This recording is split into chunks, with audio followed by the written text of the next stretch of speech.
ஆதித்தமிழர் கட்சி நடத்தும் கவன ஈர்ப்பு ஆர்ப்பாட்டம் அகற்றுக அகற்றுக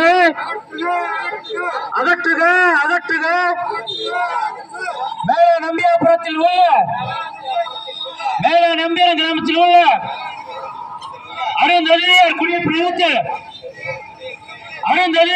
நிலத்தில் தனி நபர் ஆக்கிரமிப்பு அகற்றுக அகற்றுக அகற்றுக அகற்றுக தனி நபர் ஆக்கிரமிப்பு அகற்றுக அகற்றுக மாவட்ட நிர்வாகம் கண்ணக்கட்டை ஆழ்ந்த மக்களுக்கு